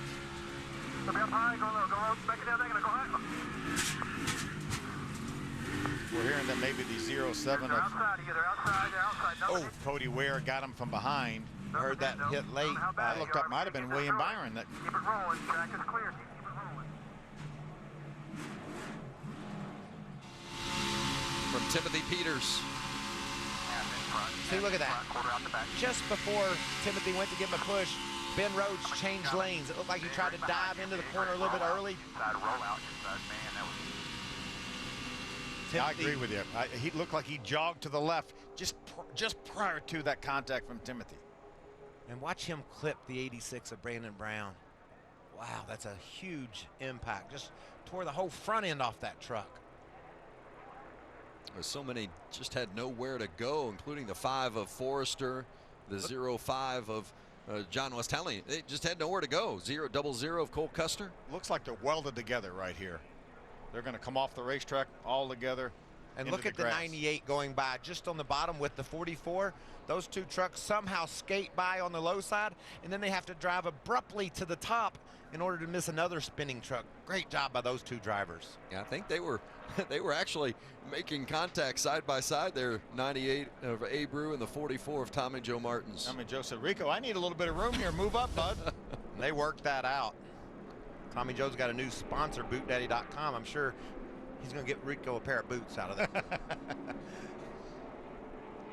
Look at the number of drivers involved in that accident. Of course, William Byron and Daniel Hemrick, chasers. That Cooper Standard Ford is just, the sides just welded right to those roll bars. Not a whole lot they can do to that. Looks like they're focusing on the left side. Here comes our leaders. This gets them in their window where they can make it the rest of the way, unless we go multiple overtimes, which is certainly possible. So Grant Enfinger bringing a long line down pit road. But you kind of have to take that chance, don't you, Phil? You gotta get in the pits as soon as you think you can make it, so you can get that track position. Stay up front. We've talked about how far it is, Hermie, to charge from the back to the front. Is that what they're thinking? Yeah, the 33 wants 4 tires this time, Michael, and a track bar adjustment, and topping off with fuel. Also the 4 back down pit road. He's getting 4 tires as well. The 21, they may come in more than once. They're going to do a little bit of repair to the right, to the nose of this 21, then come back in and get their tires. All the chasers with problems of some sort today. Isn't that amazing? The biggest problems obviously for John Hunter Nemechek and Daniel Hemrick, but shoot, I wouldn't rule out this team getting that right rear patched up somewhat and maybe being able to hang in the lead draft, Phil. Yeah, they need to put a panel on there, though. I don't think with that open like that, I don't think that would do it. Be like a parachute. I think Ben Kennedy and Matt Crafton are the only two that haven't had a problem today amongst our chases. Speaking of Kennedy, here's his view. Watch the 41 get the bump from the 17, and that started the melee. Coming back to Talladega. This week, pressure ensues because this is the last chance to advance to the next round, the round of 6, where right now only one driver is safe. For this place, you can strategize, mentally prepare, visualize your race, do everything right, but this track simply has no friends. 1 second, you could be winning. The next, your day could be over. Here's the big one, down the back straightaway at Talladega. If you make it to the very end, you may just move on, but win, you advance. This is the NASCAR Camping World Truck Series Chase, and this is Talladega. It is the biggest, the fastest, the baddest. It is Talladega, the NASCAR Camping World Truck Series. Chase race number 3, the final race in round 1 of the chase. An elimination race going from 8 to 6 into round 2. We started with 32 today, but and I think just about everybody's had their share of issue in some shape or form today. Just had the big one here that involved so many, including a couple of chasers. And it has been exciting, and we know it's not going to be any different. 30 to go, taking us to the finish. We knew that was coming, Vince, and I'm pretty sure we're going to have more contact and possibly accidents. The attrition rate was low, really. There was only a couple trucks out of the race so far until this incident happened, and now we're gonna add to that list for sure. The only 2 of our 8 chasers that hasn't had a significant problem today, Ben Kennedy and Matt Crafton. Crafton spent the first half of the race riding around at the back. Kennedy has spent almost the entire race riding at the front. So both will work. Well, we saw that 00 on the hook. That truck was driven by Cole Custer. He's with Caitlin. Yeah, Vince, he's just been released from the infield care center here at Talladega. First off, Cole, are you okay? And walk me through what happened there.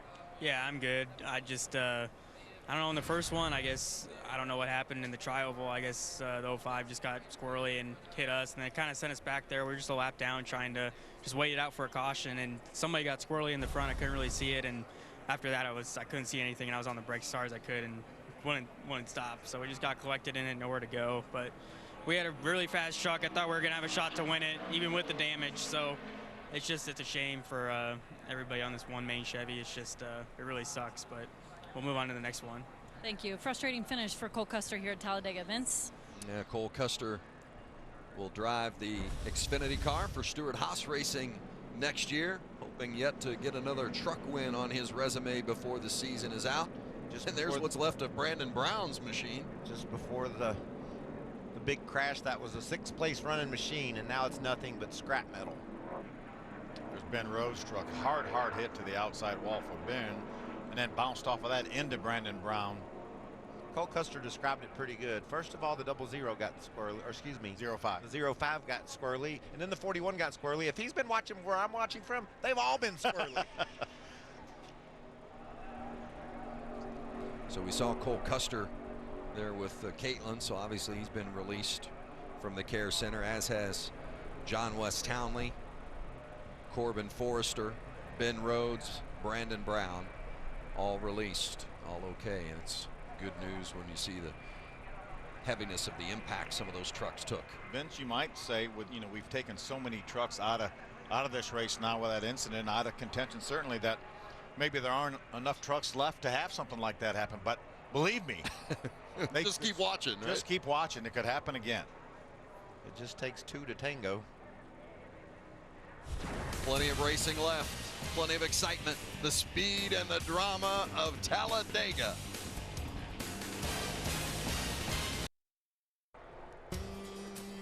Welcome back to Talladega, the NASCAR Camping World Truck Series. Great aerial view of this spectacular facility. Let's check in downstairs. Well, Vince, I'm joined by Ben Rhodes, who's just been checked out and released from the infield care center. Ben, first off, are you all right, and what happened from your perspective? Yeah, I'm good. Thanks for asking. We had a really fast XPO Logistics Tundra today. It's just a shame that it ended that way. I just felt a huge shove from the rear, and I had no chance of controlling it or where I was going to go.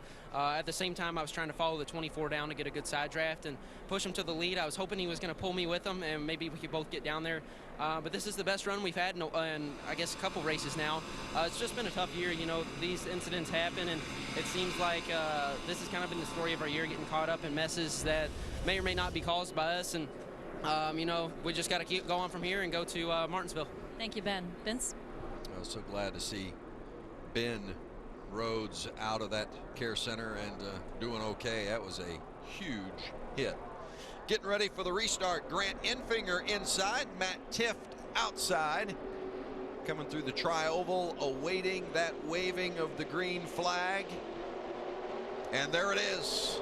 The restart underway. Back racing at Talladega with 26 to go.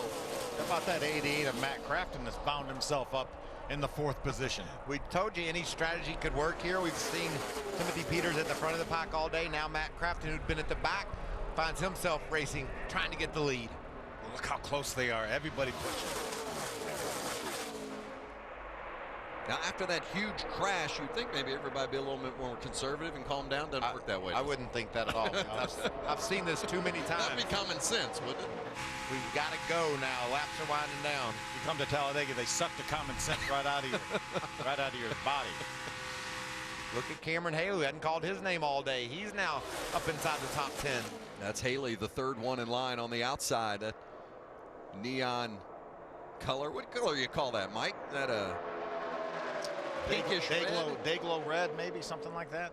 Reminds me of Richard Petty back there. The old STP colors. You can see right behind him, Austin Wayne Self is pushing along. He's in the white truck, the fourth one on the outside row. They're just hung together right now. How about Matt Tifft? What an unbelievable story. From brain surgery on July 1st to battling for the lead at Talladega. Whoa. Peters. Spencer Gallagher was pushing Timothy a little bit farther than he could go. That's going to result in a big push for Enfinger from Peters. Enfinger on the inside with Timothy Peters right behind him is Spencer Gallagher, third in line there. That's Matt Tifft, the first in line on the outside, followed by Matt Crafton and Cameron Haley.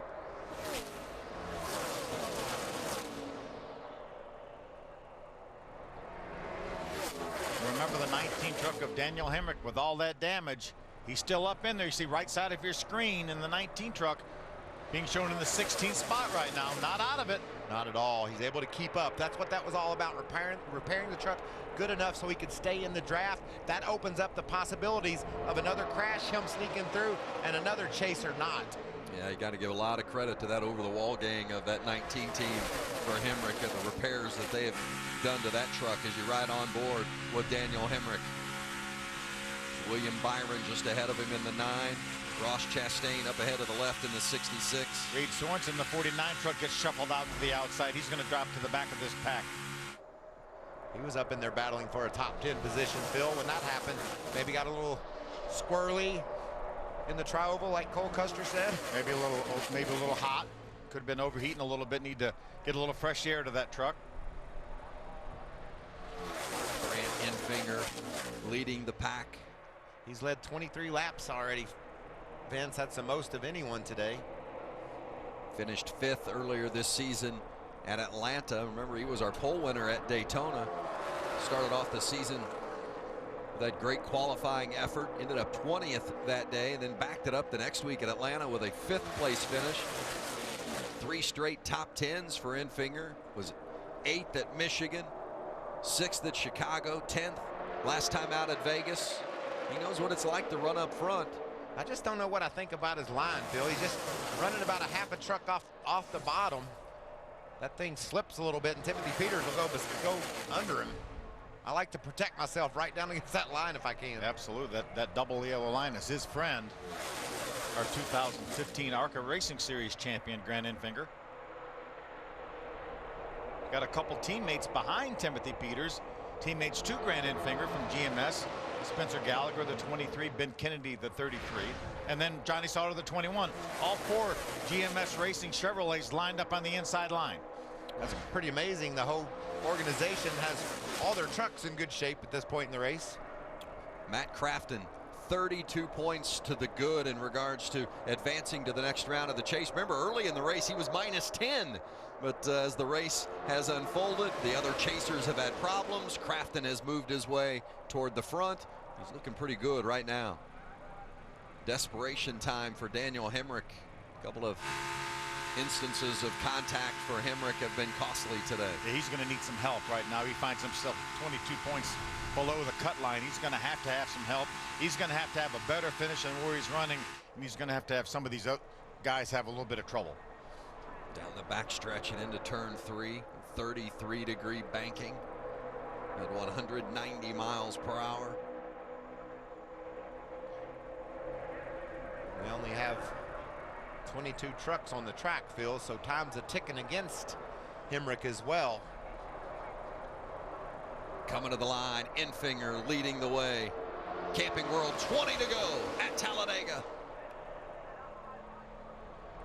If 1 or 2 more trucks would fall out, that would just about close out Daniel Hemrick, regardless of what would happen.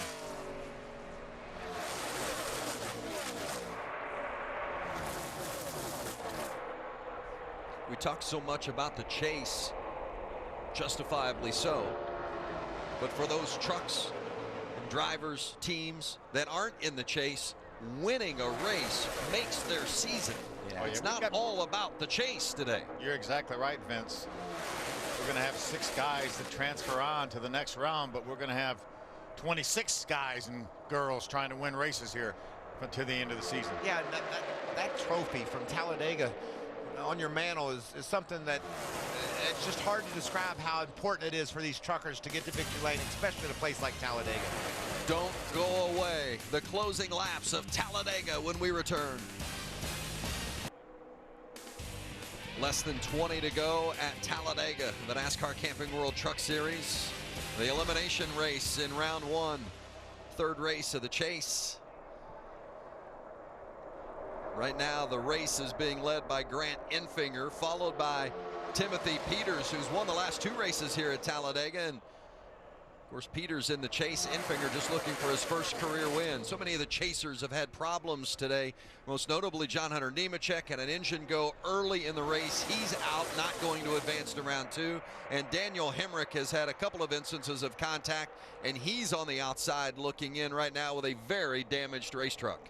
Yeah, the outside line has not been able to make any ground up here. They've actually lost a good bit of ground. Matt Tift is leading that group. You remember earlier in the race, we saw Timothy Peters try to push another truck to the front. They were losing ground. Peters finally took them 3 wide, got the spot, and eventually drove to the front. I think that's something Matt Crafton's going to have to think about. Jump up in this outside lane. Here comes Cameron Haley. Got to make something happen. He's losing too much ground. I don't think Tift has the truck to get him there. Yeah, we're running out of time, too, with only 15 laps to go. The 0-2 of Dylan Lupton. The 22 just ahead of him, that's Austin Wayne Self. The 44 of Tommy Joe Martin's up there as well. Those are the cars a little deeper in the pack, and you see those 2 blue cars on the left-hand side of your screen. Austin Cindric and Daniel Hemrick trying to team up. Looks like that 2 truck is damaged quite significantly, as is the truck pushing them, but look, able to keep right up with the pack. There's a 36 truck of Bobby Gerhardt staying in the mix. Yeah, still on the lead lap here, running up in the top 20. 20 trucks right now on the lead lap. Daniel Hemrick's going to jump inside Austin Cindric. Didn't feel like that was working. That pairing the way it wasn't working for him. Sometimes when you get a little damage in the back, like we saw Hemrick get, maybe it bends that spoiler down a little bit and you can have a faster truck. I know his left or right rear quarter panel's all messed up. That's got to be hurting the performance. Guys, how about that 81 truck there, left side of your screen, Ryan Truex? We haven't talked a great deal about Ryan this race, but what an outstanding runner-up finish at Daytona driving for Shigeyatori. Another great run here for Ryan. Working with crew chief Doug George for the first time today, and those guys have done a nice job. How about, is that Rico in front of him, the 98 truck with all the damage he has? Running up in the 6th spot. Spun down through the front straightaway and then nearly was collected in the big one down in turn 1, and he finds himself running right up in the top 10. Enfinger continues to pull that inside lane. Coming back to Talladega for the final laps after this. But first, the preview of what's coming up next on Fox. Let's go to Rob Stone in Los Angeles. Absolutely beautiful day at Talladega. Not a cloud to be found. Aerial view brought to you by Jegs.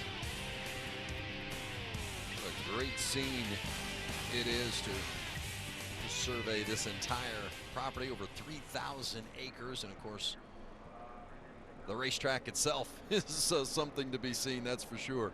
We are under caution, by the way, because Daniel Hemrick spun on the backstretch, didn't hit anything, but did bring out the yellow, and you see one of our chasers, Matt Crafton, on pit road. Let's check in on his service with Hermie. Some concern for the 88.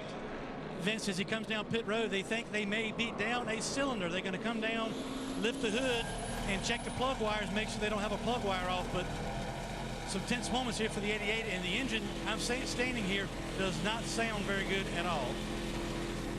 Well, we talked earlier about really one of the only chasers that hasn't had a significant issue, the 88 of Matt Crafton and the 33 of Ben Kennedy. So we'll mark Crafton's name off that list. Timothy Peters has survived fairly well. Also dodged a couple of bullets. He's all the way up toward the front of the pack again after leading 14 laps early in the race. Check out you can tell something went wrong when you look at that truck. And it's been a rough day for Daniel Hemrick. Got involved in a multi-truck incident right here, got to the outside wall, and then that's him right there getting a little bit of a clip from his teammate Tyler Reddick. Damaged the left front of his Ford. And then more damage as Ben Rhodes gets turned into the outside wall and sweeps a dozen trucks into the mess. And that was the result for Daniel Hemrick. And then here's the spin that has brought out this current caution. That thing looks like it just jumped right around for no reason. Just swapped ends on him. But remember, with all that sheet metal missing on that truck, that air does some really funny things that may grab that thing and push that back in around. Well, he needs to get a right rear fender on it if they're going to be able to stay up in there in that pack without being out of control. He stayed on the lead lap. Hermie noted the issue also for Matt Crafton. Crafton's still okay in regards to moving on to the next round of the chase as long as Hemrick doesn't win, and certainly doesn't look as though Hemrick's going to be able to make his way to victory lane today. Boy, that would be a development if Hendrick ended up winning that race. It would really be a nice. There's going to be a lot of stuff happening in the final 10 laps if that happens. Be a nice little cap to that day he's had that we just showed. Doesn't look like we got a plan to put a right rear fender on it, does it? No, just a lot more Barabon to hold the bed top on. NASCAR's down there, Caitlin. They're checking them out, watching these repairs. What are they saying in the pit? Well, it has certainly been an up and down day for Daniel Hemrick. He has made so many trips to pit road to try and repair damage that has happened to him throughout the course of the day. But his teammate, Austin Cindric, he also pitted for 4 tires and to work on the right front fender because that damage was keeping him from being able to stay in the draft. Right now, the goal for that 2 team, when everyone gets back on track, is to try and help the 19 if they can, to try and push him towards the front as much as possible, see if they can't salvage something for Daniel. Hermie? Caitlin, the update on the 88 of Matt Crafton. It is a valve spring issue for the 88. They will try to ride it out and just try to finish this race. They're in pretty good shape, as Vince mentioned, as far as advancing to the next round of the chase. Also, the 21, Johnny Sauter, they've been talking about for the last 25 laps or so, trying to keep the 19 behind them.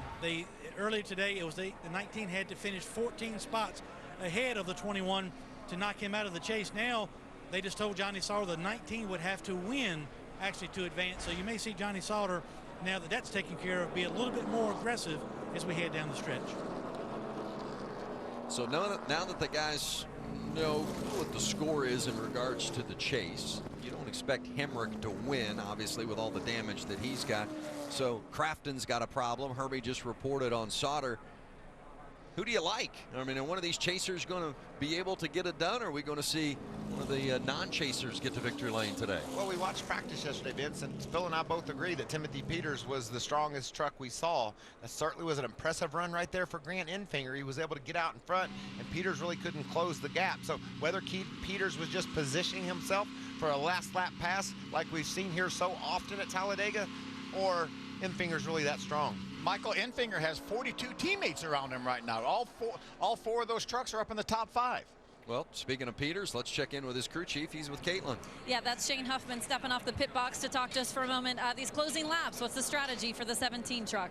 Well, obviously, we've got a really fast Red Horse Tundra, and Timothy Peters has done a great job all day. So, you know, we're kind of in a GMS sandwich right here. So hopefully we can get a little bit of help, and maybe one of them will shove us out front here. If we can get out front, I think we'll be hard to beat. But we're kind of in a hard spot between teammates, too. So see how it goes. All right, thanks. Best of luck to you. Vince? Keep our eye on that and see how it unfolds. We mentioned that this is, of course, the last race in round 1 of the chase. Next week, we go to Martinsville to start round 2. Oh, and from the biggest to the smallest. It gets good there, too. These guys. Be a little bumping there, too, I think. Guys are going to be all over one another. And then we head to Texas, wide open, 1.5 mile action. We saw a great race there earlier.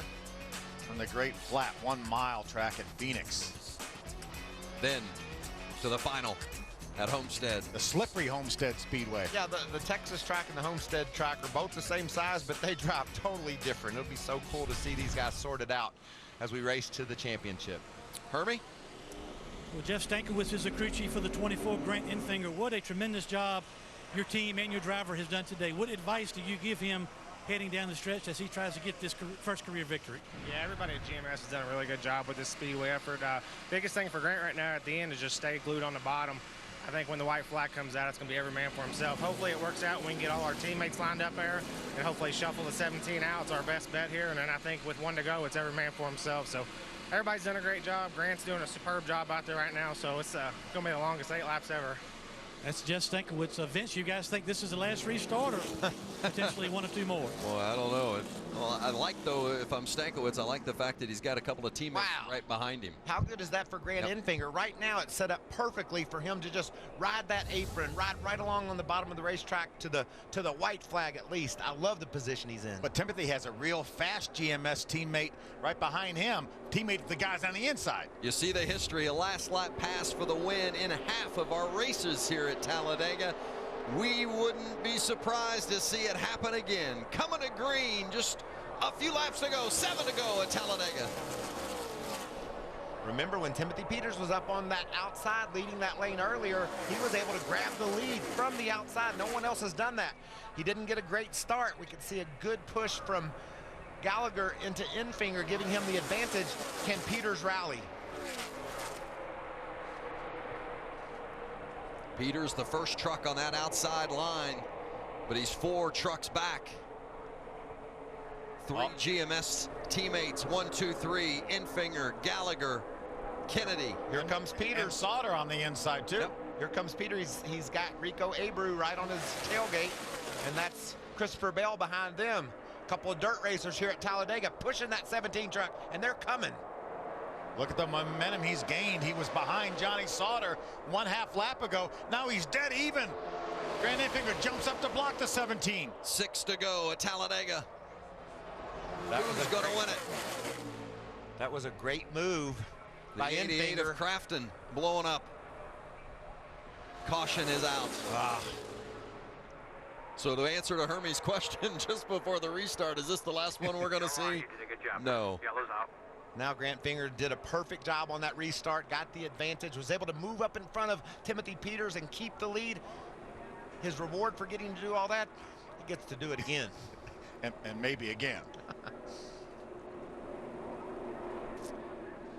Well, so Crafton, the latest chaser with an issue. Still not going to make any difference unless Daniel Hemrick goes to victory lane.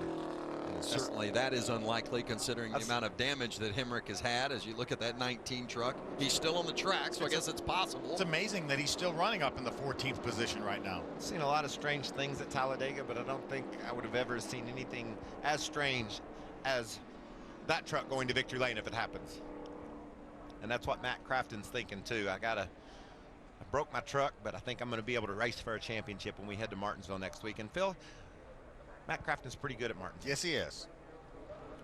Crafton's won a couple of times at Martinsville, and then we go to Texas. He's won a couple of times there too. Phoenix is pretty much his home track. So Crafton limps in. Going to have less than 5 to go when we go back green. Herbie? Yeah, you guys can see what I see of smoke inside the truck coming out of the headers, tailpipes coming out the side of the truck, and Matt's holding the gas just about 3/4 throttle, and it will barely run, and the smell of oil. So I'd be very surprised if they try to go out and make any more laps, or if this truck is capable of doing that. Tough break for the 88, but what they done the first couple races and put themselves in a position to be able to withstand this type of a race in the transfer race. He just shut it off, guys. Yeah, that's right, Hermie. 3rd at New Hampshire, 8th at Las Vegas, and those strong finishes, as you said, have put him in position. He just called you off. So they're going to push, looks like they're going to push Kraft into the garage.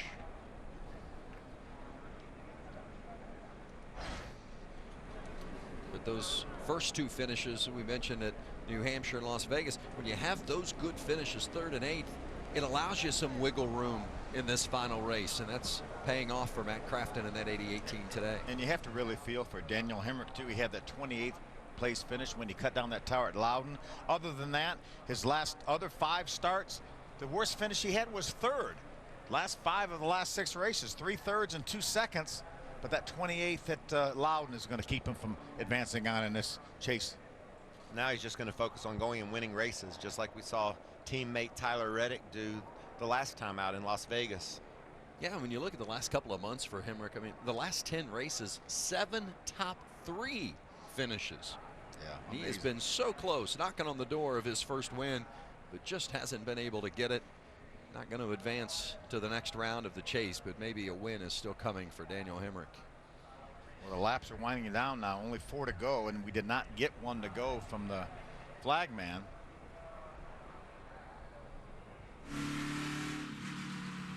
There's Daniel right there.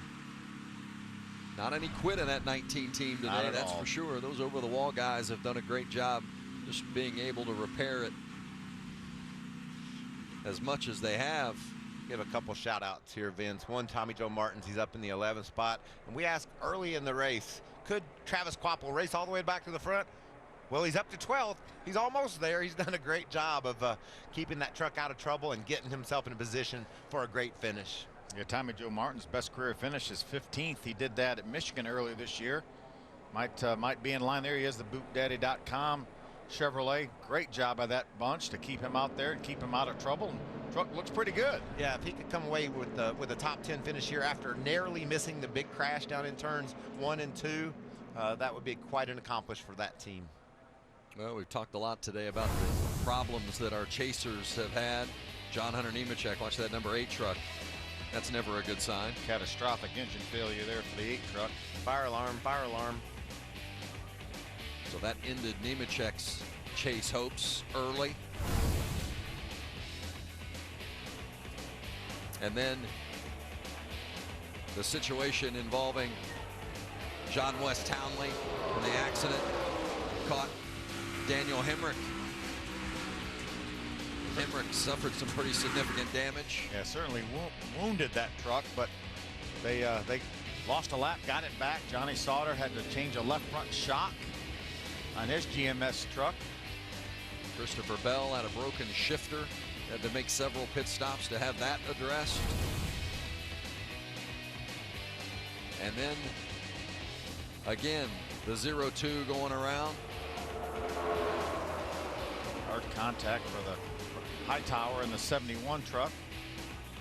And then the one we knew that was gonna happen as Timothy Peters just bounces into Ben Rhodes at the wrong time. And look at those trucks just so violently and aggressively swept into the outside wall together.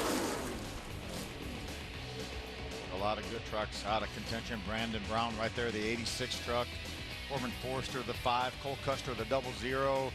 John West Townley, the 05. Chris Fontaine, the 78, had another good run going. No big surprise for him to run well on a super speedway.